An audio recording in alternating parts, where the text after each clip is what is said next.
지난 시간 우리는 하나님께서 우리에게 믿음을 발생시켜 주실 뿐 아니라 그 믿음을 붙들어 지켜주시고 또 자라날 수 있도록 도와주신다라고 배웠습니다. 그는 선하시고 또한 성실하시며 열정적으로 우리의 믿음을 도우십니다. 정말로 주님은 우리의 믿음에 관심이 많으십니다. 예수님께서 어떤 사람에게서 믿음을 보셨을 때 굉장히 기뻐하셨고 칭찬을 아끼지 않으셨습니다. 반대로 믿음을 보지 못하셨을 때는 안타까워하시고 책망도 하셨습니다. 그리고 예수님께서 마지막 때가 이르면 믿음을 보겠느냐라고 말씀하셨습니다. 믿음이 많다는 거예요, 적다는 거예요? 믿음의 길을 가는 사람들이 그만큼 적어진다라는 뜻입니다. 그 좁은 길 가운데 우리 모두가 발견될 수 있기를 소망합니다. 자, 그 믿음의 증진을 위해서 하나님께서 방편을 허락해 주셨는데 그것이 성례였다라고 말씀드렸죠. 복음의 설교가 들리는 복음이라면 성례는 보고 만지고 맛보는 복음이다라고 말씀드렸어요. 왜 그렇게 하시죠? 들리기만 했지만 욥이 뭐라고 해요? 귀로만 들었사더니 이제는 눈으로 보나이다. 하나님의 복음을 조금 더 쉽게 그리고 명확하게 이해하기 위해서 허락하신 방법이라는 것입니다.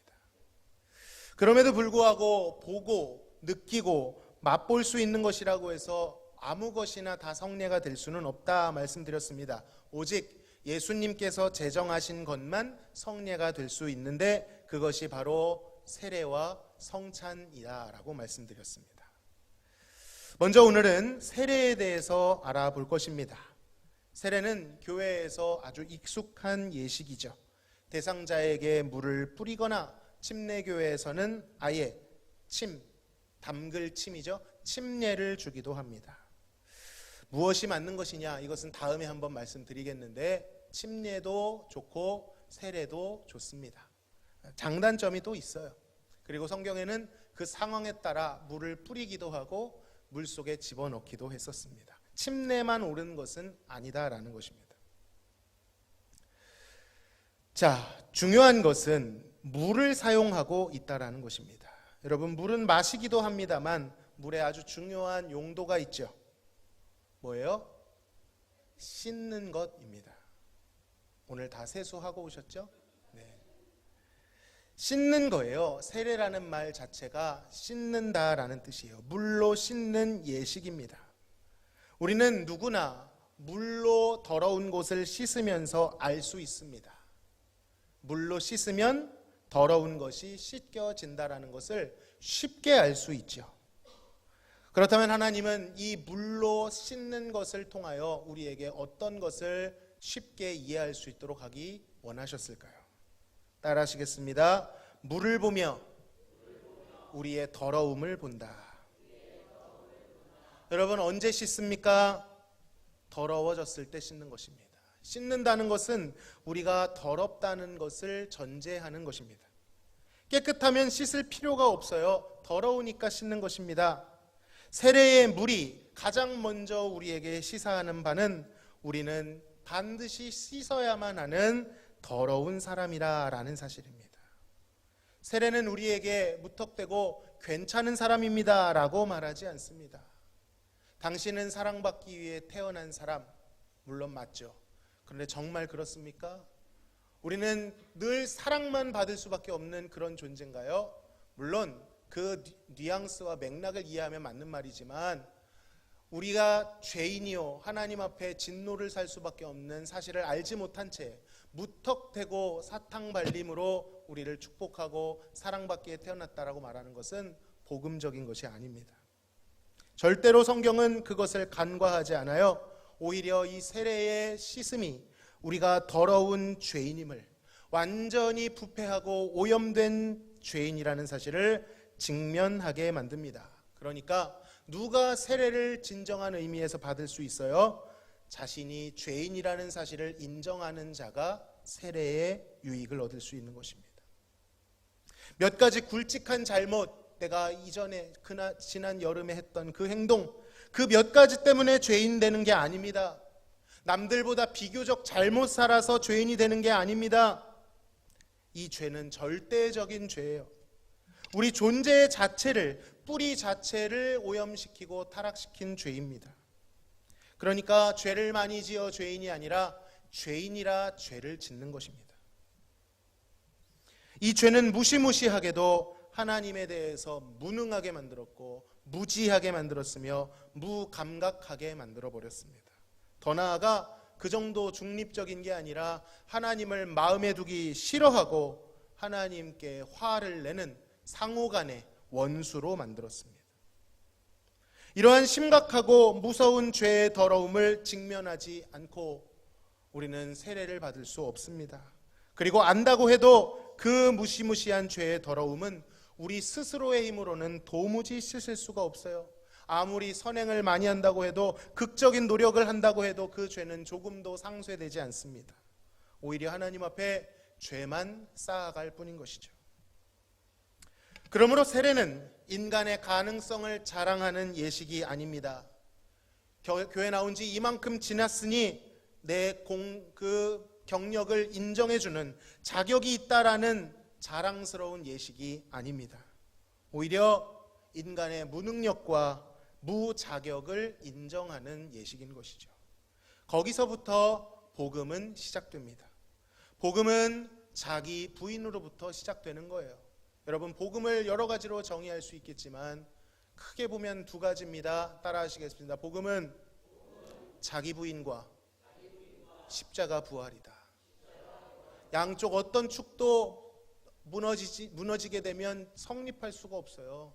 나를 부인하지 않으면 예수님을 절대적으로 긍정할 수가 없습니다. 나의 여지가 조금이라도 남아있으면 예수님을 붙드는 힘에 실리지가 않는다라는 것이죠.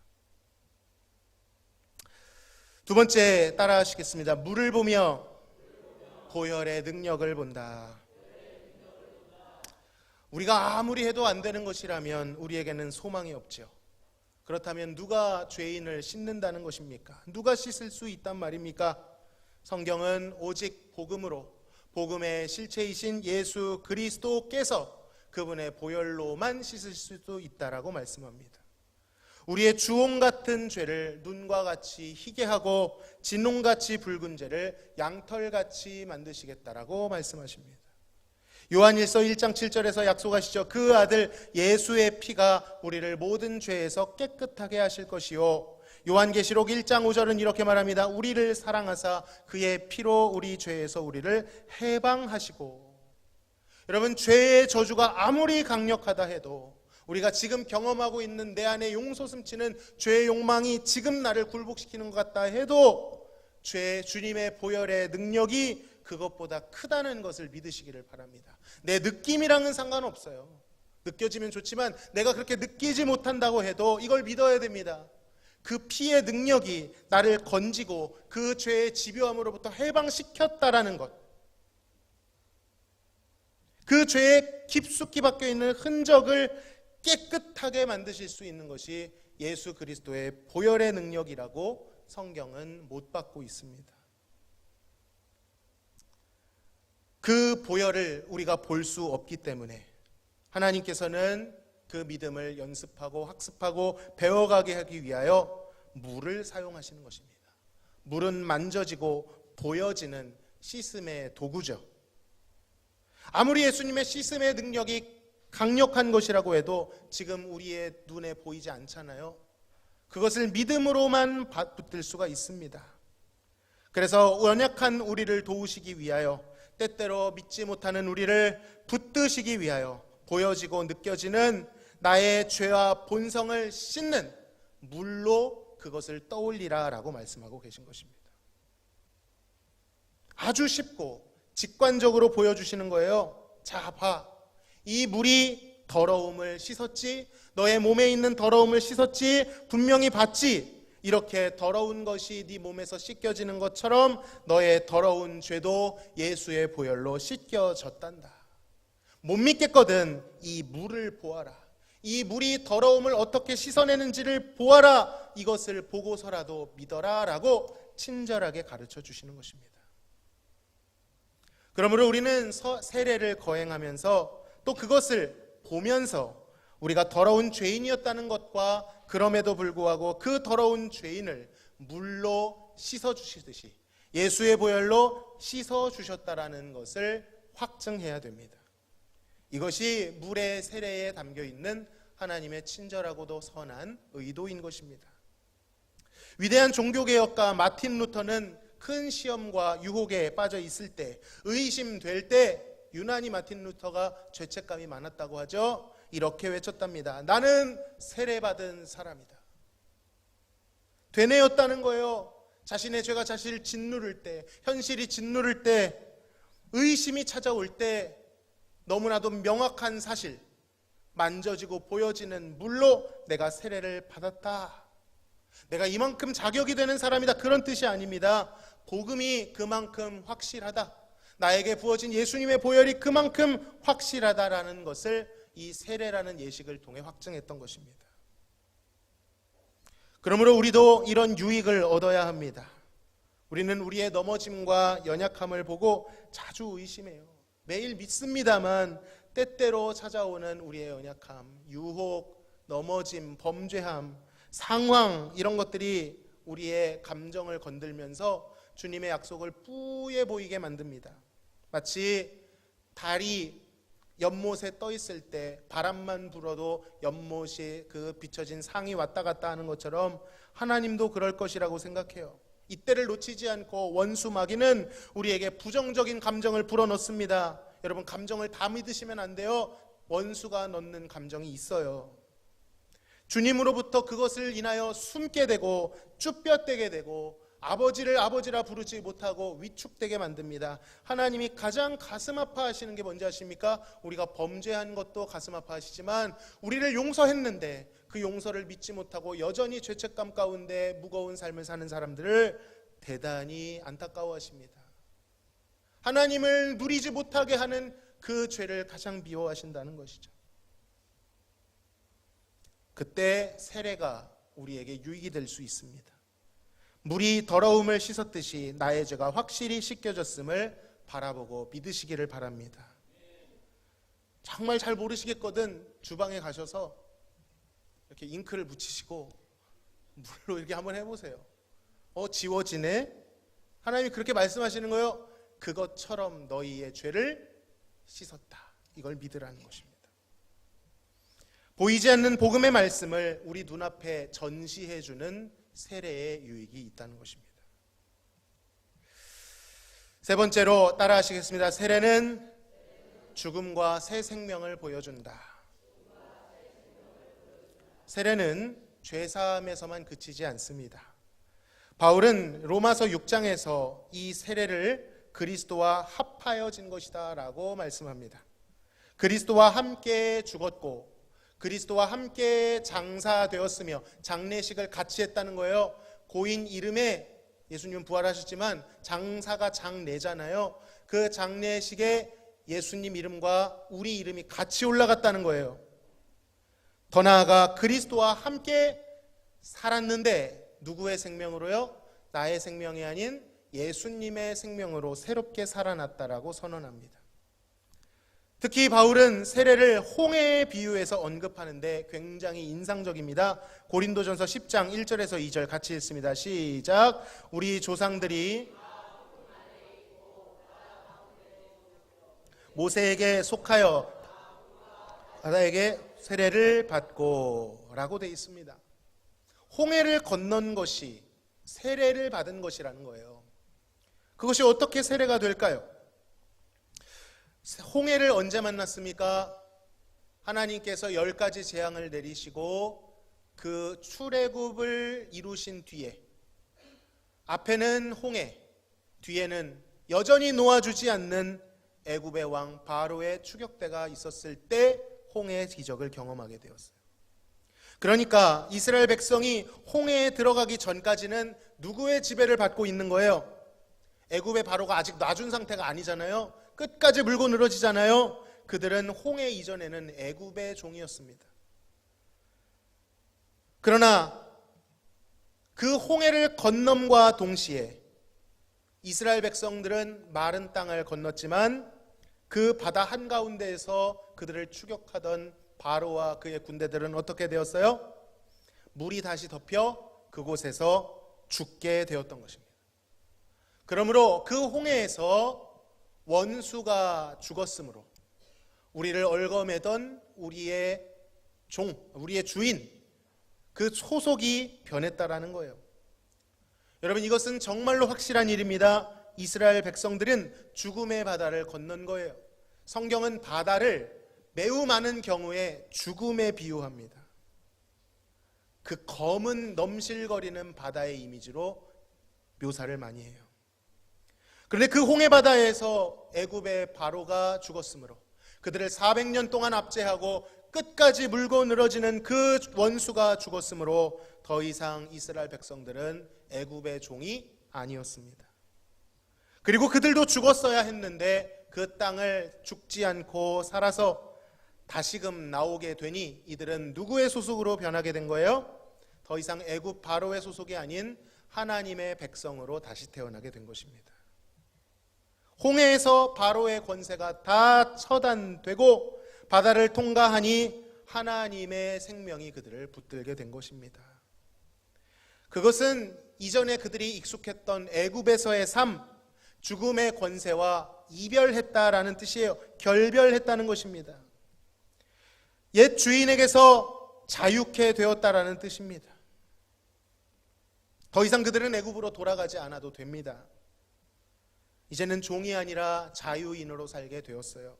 생명의 삶이 시작된 것입니다. 그런데도 광야에서 백성들은 자꾸 뭐라고 말해요? 무슨 일만 생기면 다시 애굽으로 돌아가겠다라고 말하죠. 다시 이전의 삶을 살아가려고 합니다. 마치 그 애굽의 삶이 좋았던 것처럼. 사실 그들은 애굽에서 고기를 먹은 적이 별로 없는데 고기를 망상 가운데 생각해내요. 그들은 날마다 눈물의 음식을 먹었었는데 그 기억이 황홀했던 것으로 착시를 일으킵니다. 그래서 광야 속에서 자꾸 하나님 따르기를 거부하고 애굽으로 돌아가고 싶다라는 고백을 하죠. 여러분, 세례가 이것을 보여줍니다. 그리스도 이전의 우리의 삶은 죄의 종노릇하는 삶이었어요. 아예 구조 자체가 그랬어요. 실제로 죄가 우리의 목에 줄을 채워 질질 끌고 갔습니다. 그리고 그 끝은 사망과 저주였죠. 도무지 저항할 수가 없었습니다. 그러나 홍해와 같이 예수 그리스도의 십자가를 함께 경험하니 우리를 올가매던 죄가 그날 십자가에서 처단된 것입니다. 우리의 옛사람도 그날 그 죄와 함께 예수 그리스도와 함께 죽은 거예요. 이름표가 하나가 아니었습니다. 예수님 이름표만 있는 게 아니라 내 이름표가 그 십자가에서 함께 죽은 거예요. 느낌과 상관없이 이것이 사실입니다. 법정에서 죄를 지은 사람이 사망하면 어떻게 됩니까? 공소시효가 만료돼요. 완전히 판결이 종료됩니다. 그것처럼 느낌이 어떻다 해도 그것이 사실인 것처럼 우리가 지금 겪고 있는 일이 어떻다 해도 그날 예수 그리스도의 십자가에서 바로가 홍해에 잠겨 죽은 것처럼 나도 죽었다라는 것을 믿어야 되는 것입니다. 그리고 그 십자가에서 죽음을 이기시고 부활하심과 동시에 나도 예수님의 생명으로 다시 살아나게 된 것입니다. 그러므로 이 십자가, 특별히 이 세례의 사건은 무엇을 가르쳐 주느냐? 내 소속이 바뀌었다라는 걸 가르쳐 주는 거예요.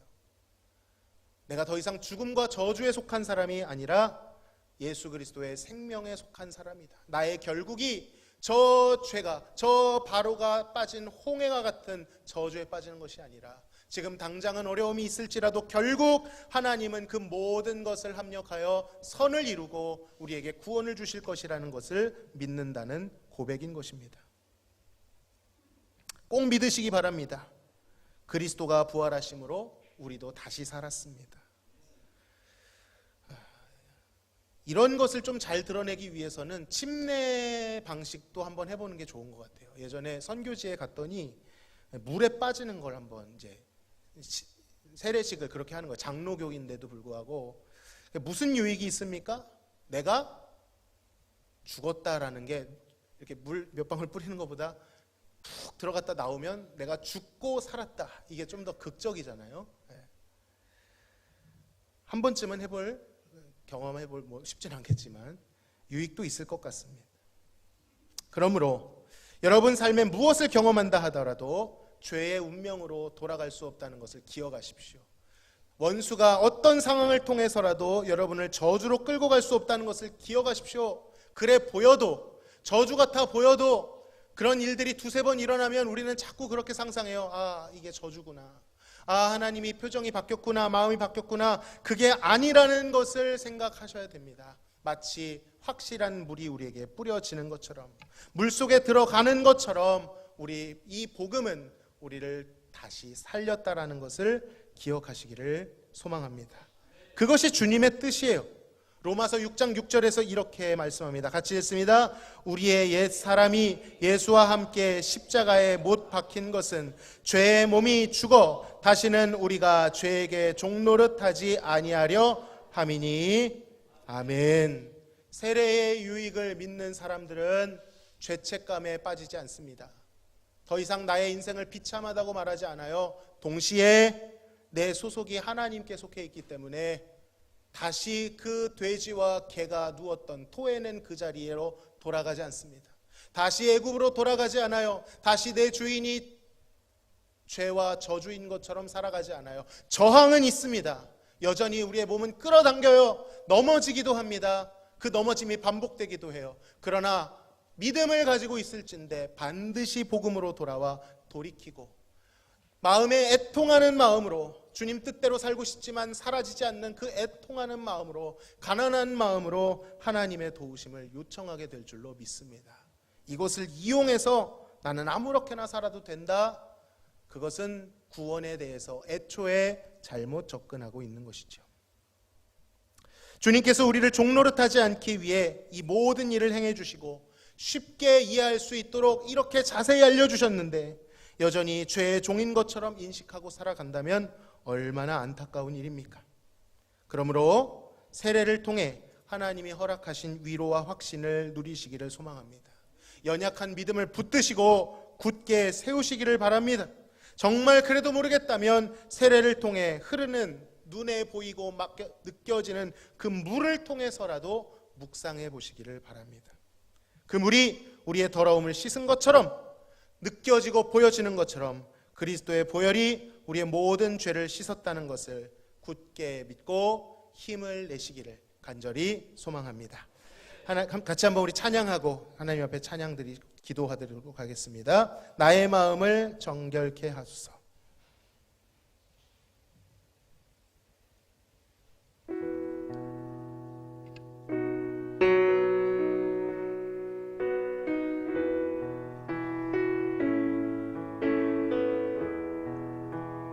나의 마음을 정금과 같이 정결케 하소서. 나의 마음을 정금과 같이 하소서. 내 영혼에 한 소망이 있으니 주님과 같이 거룩하게 하소서. 나의 삶을 드리니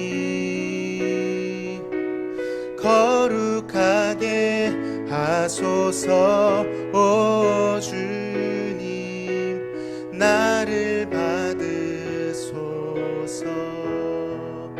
다시 한번, 나를 받으소서. 나의 마음을 정결케, 나의 마음을 정금과 같이 정결케 열게 하소서. 나의 마음은 정금과 같이 하소서. 내 영혼에 한 소망이 있으니 주님과 같이 거룩하게 하소서. 나의 삶을 드리니 거룩하게 하소서. 오 주님, 나를 받으소서. 나를 받으소서. 나를 받으소서.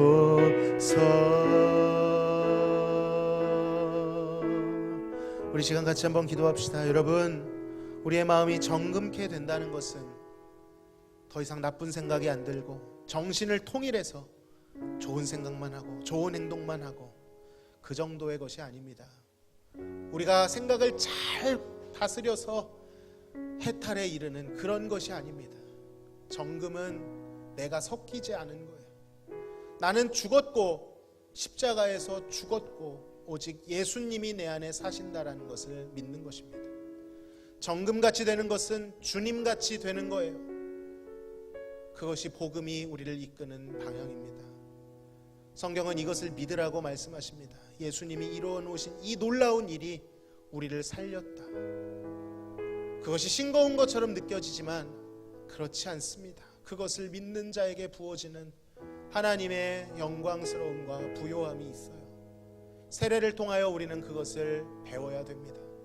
주님, 내가 죄 가운데 있던 그것이 얼마나 끔찍했는지, 그 끔찍한 죄에서 나를 건지신 하나님의 사랑이 얼마나 놀라운 것인지 알게 하여 주옵소서. 그리하여 그 놀라운 구원의 소식이 강팍한 내 마음을 흔들고 세상의 달콤함을 꺾어내어 주님만이 아름답고 주님만이 존귀하시다라는 사랑의 이야기로 나아가게 하여 주옵소서. 우리의 믿음을 붙드시고 연약한 믿음을 증진시켜 주옵소서. 특별히 교회에서 행해지는 이 세례의 예식을 통하여 이제 세례를 받으실 분도 계시고 받으신 분도 계시지만 한 마음으로 믿음이 자라나게 하여 달라고 우리 시간 주님 앞에 간절히 기도하며 나아가시겠습니다. 하나님, 오늘 세례에 대해서 배웠습니다.